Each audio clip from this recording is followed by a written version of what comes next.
Good morning বন্ধুরা, প্রত্যেকবারের মতো এবারেও তোমাদেরকে আমার ব্লগেতে স্বাগত। আজকে মঙ্গলবার, ঘুম থেকে উঠতে উঠতে আমার আজকে 8:45 বেজে গেছে। আর চোখে একটু জানো তো ইনফেকশন হয়েছে, তাই আমার তাকাতেও খুব কষ্ট হচ্ছে। ওই কারণে আমি রিলস করতে পারছি না। তো যাই হোক, ঘুম থেকে উঠলাম, উঠে একটু চোখে ঠান্ডা জল দিলাম, তারপর কিছুক্ষণ রিফ্রেশ দিয়ে বসেছিলাম, চোখের একটা ড্রপ। তারপর স্নান টান করে এসে ঠাকুরের বাসন টাসনগুলো আজকে একটু মেজে টেজে দিয়েছিলাম। এটা আমি প্রত্যেক দিনই করি, কিন্তু তোমাদেরকে আমি দেখাতে পারি না। তো বারান্দায় নিয়ে গিয়ে মাজি আমি এটা। বারান্দাটা যার জন্য আমাকে একটু ধোয়া পোছা করে ডেলি রাখতে হয়। তারপর বাসনগুলো মেজে টেজে এসে মেয়েকে দেখলাম, মেয়ে তখনও ঘুমোচ্ছে, তখন ভাবলাম যে তাহলে ওর জন্য আবার আজকে সাবু দুধ বসিয়ে দিই। ওকে আমি কখনো সাবু দুধ দিই সকালবেলা, কখনো দুধ মুড়ি খায়, কখনো বা আবার দুধ বিস্কুটও খায়। তো তখনও মা ওঠেনি, আমি আমার হাতের কাজগুলো সকালবেলা ছাড়ছিলাম। তো আজকে রান্নায় স্পেশালিটি ছিল শাহি আলুর দম আর পোলাও। বাবার অনেক দিন ধরে ইচ্ছে করছিল খাবার, আমাদেরও ইচ্ছে করছিল, তাই বানাবো বলে আজকে প্ল্যানিং করেছিলাম। তো তার আগে তো আমার হাতের কাজগুলো একটু শেষ করে নিতে হবে সকালবেলা। রুহির গরম জলে মানে গরম জল করা থাকে, দুধ বসানোর থাকে, তারপরে রুহির বোতল ধুয়ে টুয়ে রাখি, জল ভরে রাখি, তার মধ্যেই মা উঠে যায়। আমি আর মা একটু হালকা করে চাটা খেয়ে নিই, এটা প্রত্যেক দিনেরই ব্যাপার, তোমরা সবাই জানো, আমি তোমাদের সাথে শেয়ার করি। এই যে দেখো, এখানে মাকে আমি এখন চা দেবো। তারপর চাটা খাওয়ার পরে মা গেল রুহিকে তুলতে, কারণ অলরেডি তখন 9টা। ম্যাডামের তখনও ঘুম ভাঙে না, জানি না এরপর স্কুল চালু হলে কী করবে।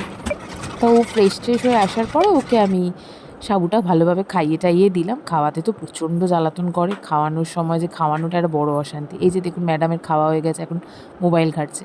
তারপর আমরা আমাদের ব্রেকফাস্টটাও করে নিলাম। আমি এখন মুসলি খাচ্ছি, চিয়া সিডের সাথে মাও খায়। এই যে পোলাওয়ের চাল টালগুলো ভিজিয়ে টিজিয়ে ধুয়ে টুয়ে রাখলাম। এই রেসিপিটা আমি তোমাদের সাথে অন্য একদিন শেয়ার করব, আমি কি করে শাহি আলুর দম আর পোলাওটা বানালাম। সব তো একসাথে একটা ভিডিওর মধ্যে দেখানো সম্ভব না। তো যাই হোক, তারপরে আমি আমার রান্না টান্না সেরে নিলাম। রুহিকে আজকে ওই চাল দিয়ে, মানে আতপ চাল দিয়ে একটু সবজি দিয়ে খিচুড়ি দিয়েছিলাম। ও প্রচণ্ড ভালোবাসে এইটার খিচুড়ি খেতে, সেদিনকে আর অতটা জ্বালাতন করে না।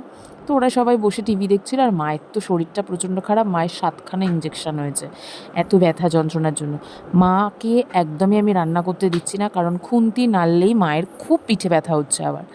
তো যাই হোক, আমি এদিকে রুহির রান্নাটা বসিয়ে দিয়েছিলাম, তারপর পোলাওটাও বসিয়ে দিয়েছিলাম, আলুর দমও কাটা হয়েছিল। তারপরে কি মনে হলো, সমৃদ্ধর খাবারটাও বানাতে হবে। তো সমৃদ্ধ বললো আমি আজকে রুটি খাবো, তাই ওর রুটিটা আমি বানিয়ে ফেললাম ঝটপট। এই দেখো, এখানে আমার আলুর দমের আলুও কাটা হয়ে গেছে, কিন্তু রেসিপিটা এখন আমি শেয়ার করবো না। যাই হোক, তারপর রান্নাবান্না কমপ্লিট করলাম। মা বললো আমি আর পোলাও খাবো না, কারণ আমার পেটে একটু ব্যথা ব্যথা করছে, প্রচুর ওষুধ চলছে বলে, তো আমি সেদ্ধ ভাত খাবো। তো মায়ের জন্য একটু ডালের বড়া টড়া করে দিয়েছিলাম, মা সেদ্ধ ভাত খেলো। তার মাঝখানে আমি গিয়ে একটু ঘরদোর প্রত্যেক দিনের যেরকম আমার গোছানো কাজ গুছিয়ে টুছিয়ে রেখে রুহিকে স্নান টান করিয়ে দিলাম। রুহি খেলাধুলা করছিল বলে, ফোন ঘাঁটছিল বলে আর আসেনি। তারপরে এই রান্নাঘরে প্রত্যেক দিনের মতো পরিষ্কার টরিষ্কার করা। আর কালকে একটু ভালোভাবে পরিষ্কার করেছি, কারণ রুহি পুরো জল ঢেলে তার মধ্যে কাদা কাদা করে মেখে বসেছিল, আবার ওকে স্নান করাতে হয়েছিল। মানে এটা প্রায়ই ও করে, রান্নাঘর পরিষ্কার করাতে এলেই ও দৌড়ে আসবে। তার মধ্যে জামা কাপড়ও কাচা হয়ে গেছিলো, জামা কাপড় মিলে টেলে আবার আমি স্নান টান করে এসে, বাবাও এসে গেছিলো, বাবাকে খেতে টেতে দিলাম। এই ছিল আমার সারাদিনের ব্লগ আজকে। আবার দেখা হবে তোমাদের সাথে নেক্সট ভিডিওয়ে।